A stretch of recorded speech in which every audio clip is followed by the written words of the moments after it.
एक गांव में एक निर्धन जुलाहा दंपति रहता था। जुलाहे के नाम था सुंदर और उसकी पत्नी का नाम था लीला। दोनों पति पत्नी अत्यंत परिश्रमी थे। सारा दिन परिश्रम करते सुंदर सुंदर कपड़े बनाते, किंतु उनको उनके बनाए वस्त्रों की अधिक कीमत नहीं मिल पाती थी। दोनों ही अत्यंत संतोषी स्वभाव के थे, जो मिलता उसी से संतुष्ट होकर एक टूटी फूटी झोपड़ी में रहकर अपना जीवन निर्वाह कर लेते थे।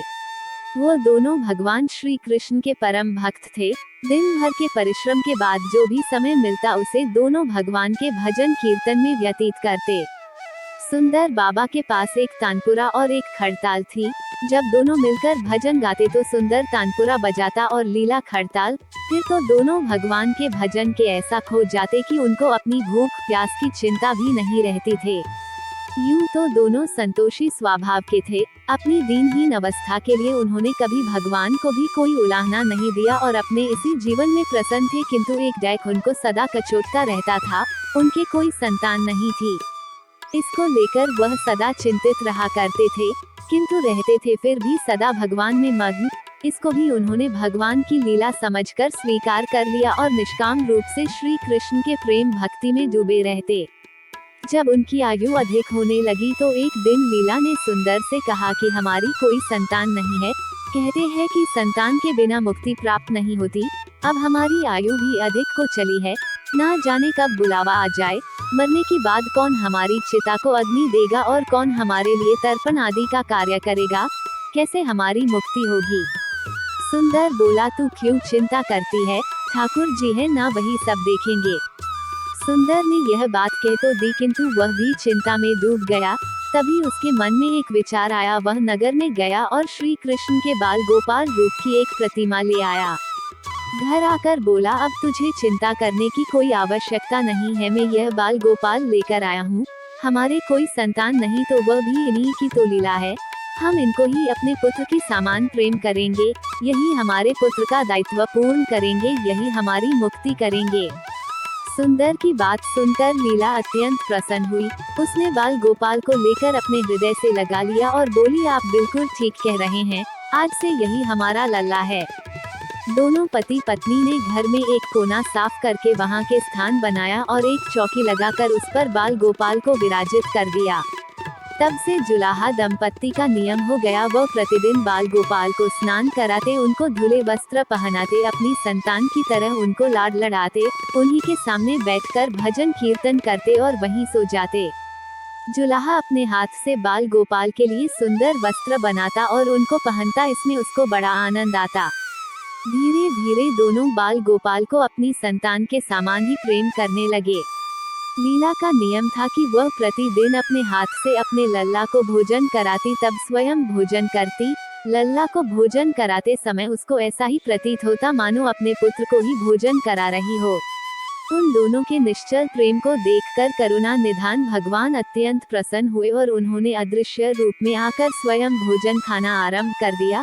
लीला जब प्रेम पूर्वक बाल गोपाल को भोजन कराती तो भगवान को प्रतीत होता मानो वह अपनी माँ के हाथों से भोजन कर रहे हैं। उनको लीला के हाथ से प्रेम पूर्वक मिलने वाले हर कौर में माँ का प्रेम प्राप्त होता था। लीलाधारी भगवान श्री कृष्ण स्वयं माँ की उस प्रेम लीला के वशीभूत हो गए, किंतु लीला कभी नहीं जान पाई कि स्वयं बाल गोपाल उसके हाथ से भोजन करते हैं। एक दिन कार्य बहुत अधिक होने के कारण लीला बाल गोपाल को भोजन कराना भूल गई। गर्मी का समय था। भरी दोपहरी में दोनों पति पत्नी कार्य करते करते थक गए और बिना भोजन किए ही सो गए। उनको सोए हुए कुछ ही देर हुई थी कि उनको एक आवाज सुनाई दी, माँ बाबा मुझको भूख लगी है। दोनों हड़बड़ा कर उठ गए, चारों ओर देखा आवाज कहाँ से आई है, किंतु कुछ दिखाई नहीं दिया।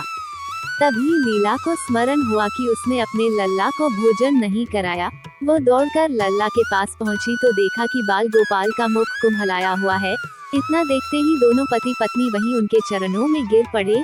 दोनों की आंखों से आंसुओं की धार बह निकली। लीला तुरंत भोजन लेकर आए और ना जाने कैसा प्रेम उमड़ा कि लल्ला को उठाकर अपनी गोद में बैठा लिया और भोजन कराने लगी। दोनों पति पत्नी रोते जाते और लल्ला को भोजन कराते जाते, साथ ही बार बार उनसे अपने अपराध के लिए क्षमा मांगे जाते।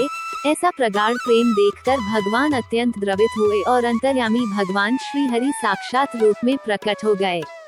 भगवान ने अपने हाथों से अपने रोते हुए माता पिता की आंखों से आंसू पोंछे और बोले, प्रिय भक्त, मैं तुम्हारी भक्ति और प्रेम से अत्यंत प्रसन्न हूँ। तुम जो चाहो वर मांग लो, मैं तुम्हारी प्रत्येक इच्छा पूर्ण करूँगा। इतना सुनते ही दोनों भगवान के चरणों में गिर पड़े और बोले, दया निधान, आप हमसे प्रसन्न हैं और स्वयं हमारे सम्मुख उपस्थित है। हमारा जीवन धन्य हो गया। इससे अधिक और क्या चाहिए? इससे अधिक किसी भी वस्तु का भला क्या महत्व हो सकता है? आपकी कृपा हम पर बनी रहे, बस इतनी कृपा करें। श्रीहरि बोले, यदि तुम चाहो तो मैं तुम्हारे जीवन में संतान के अभाव को समाप्त करके तुम्हें एक सुंदर संतान प्रदान करूंगा। यह सुनते ही सुंदर और लीला एकदम व्याकुल होकर बोले, नहीं भगवान, हमको संतान नहीं चाहिए। उनका उत्तर सुनकर भगवान ने पूछा, किंतु क्यों? अपने जीवन में संतान की कमी को पूर्ण करने के लिए ही तो तुम मुझको अपने घर लेकर आए थे। यह सुनकर वो दोनों बोले, प्रभु, हमको भय है कि यदि हमको संतान प्राप्त हो गई तो हमारा मोह उस संतान के प्रति बढ़ जाएगा और तब हम आपकी सेवा नहीं कर पाएंगे। उनका प्रेम और भक्ति से भरा उत्तर सुनकर करुणा निधान भगवान करुणा से भर उठे। स्वयं भगवान की आंखों से आंसू टपक पड़े। वह बोले, हे मैया, बाबा, मैं यहाँ आया था आपके ऋण को उतारने के लिए, किंतु आपने तो मुझको सदा सदा के लिए अपना ऋणी बना लिया। मैं आपके प्रेम का यह ऋण कभी नहीं उतार पाऊंगा। मैं सदा तुम दोनों का ऋणी रहूंगा। मैं तुम्हारे प्रेम से अत्यंत प्रसन्न हूँ। तुमने अपने निर्मल प्रेम से मुझको भी अपने बंधन में बांध लिया है। मैं तुमको वचन देता हूँ कि आज से मैं तुम्हारे पुत्र के रूप में तुम्हारे समस्त कार्य पूर्ण करूंगा। तुमको कभी संतान का अभाव नहीं होने दूंगा। मेरा वचन कभी असत्य नहीं होता। ऐसा कहकर भक्तवत्सल भगवान बाल गोपाल की प्रतिमा में विलीन हो गए। उस दिन से सुंदर और लीला का जीवन बिल्कुल ही बदल गया। उन्होंने सारा काम धंधा छोड़ दिया और सारा दिन बाल गोपाल के भजन कीर्तन और उनकी सेवा में व्यतीत करने लगे। उनको ना भूख सताती थी, ना प्यास लगती थी। सभी प्रकार की इच्छाओं का उन्होंने पूर्ण रूप से त्याग कर दिया। सुंदर कभी कोई कार्य करता तो केवल अपने बाल गोपाल के लिए सुंदर सुंदर वस्त्र बनाने का। उनके सामने जब भी कोई परेशानी आती, बाल गोपाल तुरंत ही एक बालक के रूप में उपस्थित हो जाते और उनके समस्त कार्य पूर्ण करते। वो दंपति और बालक गांव भर में चर्चा का विषय बन गए, किंतु गांव में कोई भी यह नहीं जान पाया कि वो बालक कौन है, कहां से आता है और कहां चला जाता है। धीरे धीरे समय बीतने लगा। जुला दंपति बूढ़े हो गए, किंतु भगवान की कृपा उन पर बनी रही। अब दोनों की आयु पूर्ण होने का समय आ चला था। भगवत प्रेरणा से उनको यह ज्ञात हो गया कि अब उनका समय पूरा होने वाला है। एक दिन दोनों ने भगवान को पुकारा। ठाकुर जी तुरंत प्रकट हो गए और उनसे उनकी इच्छा जाननी चाहिए। दोनों भक्त दंपति भगवान के चरणों में प्रणाम करके बोले, हे नाथ, हमने अपने पूरे जीवन में आपसे कभी कुछ नहीं मांगा। अब जीवन का अंतिम समय आ गया है, इसलिए आपसे कुछ मांगना चाहते हैं। भगवान बोले, निसंकोच अपनी कोई भी इच्छा कहो, मैं वचन देता हूँ कि तुम्हारी प्रत्येक इच्छा को पूर्ण करूँगा। तब बाल गोपाल के अगाध प्रेम में डूबे उस वृद्ध दंपति बोले, हे नाथ, हमने अपने पुत्र के रूप में आपको देखा और आपकी सेवा की। आपने भी पुत्र के समान ही हमारी सेवा करी। अब वह समय आ गया है जिसके लिए कोई भी माता पिता पुत्र की कामना करते हैं। हे दीनबंधु, हमारी इच्छा है कि हम दोनों पति पत्नी के प्राण एक साथ निकले और है दया निधान। जिस प्रकार एक पुत्र अपने माता पिता की अंतिम क्रिया करता है और उनको मुक्ति प्रदान करता है, उसी प्रकार है परमेश्वर, हमारी अंतिम क्रिया आप अपने हाथों से करें और हमको मुक्ति प्रदान करें। श्रीहरि ने दोनों को उनकी इच्छा पूर्ण करने का वचन दिया और बाल गोपाल के विग्रह में विलीन हो गए। अंत में वह दिन आ पहुंचा जब प्रत्येक जीव को यह शरीर छोड़ना पड़ता है। दोनों वृद्ध दंपति बीमार पड़ गए। उन दोनों की भक्ति की चर्चा गांव भर में थी, इसलिए गांव के लोग उनका हाल जानने उनकी झोपड़ी पर पहुंचे, किंतु उन दोनों का ध्यान तो श्रीहरि में रम चुका था। उनको नहीं पता कि कोई आया भी है।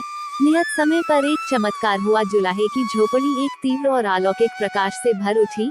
वहां उपस्थित समस्त लोगों की आंखें बंद हो गई। किसी को कुछ भी दिखाई नहीं पड़ रहा था। कुछ लोग तो झोपड़ी से बाहर आ गए, कुछ वहीं धरती पर बैठ गए। श्री हरि आपने दिव्य चतुर्भुज रूप में प्रकट हुए। उनकी अप्रतिम शोभा समस्त सृष्टि को आलोकित करने वाली थी। वातावरण में एक दिव्य सुगंध भर गई। अपनी मंद मंद मुस्कान से अपने उन भक्त माता पिता की ओर देखते रहे। उनका यह दिव्य रूप देखकर दोनों वृद्ध अत्यंत आनंदित हुए। अपने दिव्य दर्शनों से दोनों को तृप्त करने के बाद करुणा निधान, लीलाधारी, समस्त सृष्टि के पालनहार श्री हरि वही उन दोनों के निकट धरती पर ही उनके सिरहाने बैठ गए। भगवान ने उन दोनों भक्तों का सर अपनी गोद में रखा, उनके शीश पर प्रेम पूर्वक अपना हाथ रखा, तत्पश्चात अपने हाथों से उनके नेत्र बंद कर दिए। तत्काल ही दोनों के प्राण निकलकर श्री हरि में विलीन हो गए। पंचभूतों से बना शरीर पंचभूतों में विलीन हो गया। कुछ समय बाद जब वह दिव्य प्रकाश का लोप हुआ तो सभी उपस्थित ग्रामीणों ने देखा कि वहां ना तो सुंदर था, ना ही लीला थी और ना ही बाल गोपाल थे। शेष थे तो मात्र कुछ पुष्प जो धरती पर पड़े थे और एक दिव्य सुगंध जो वातावरण में चहुं और फैली थी। विस्मित ग्रामीणों ने श्रद्धा से उस धरती को नमन किया, उन पुष्पों को उठाकर शीश से लगाया तथा सुंदर लीला की भक्ति और गोविंद के नाम का गुणगान करते हुए चल दिए उन पुष्पों को श्री गंगा जी में विसर्जित करने के लिए। भक्त वह है जो एक क्षण के लिए भी विभक्त नहीं होता, अर्थात जिसका चित ईश्वर में अखंड बना रहे वह भक्त कहलाता है। सरल शब्दों में भक्ति के अंतिम चरण का अनुभव करने वाले को भक्त कहते हैं और उनके साथ भगवान हर पल रहते हैं। राधे राधे, जय श्री कृष्णा।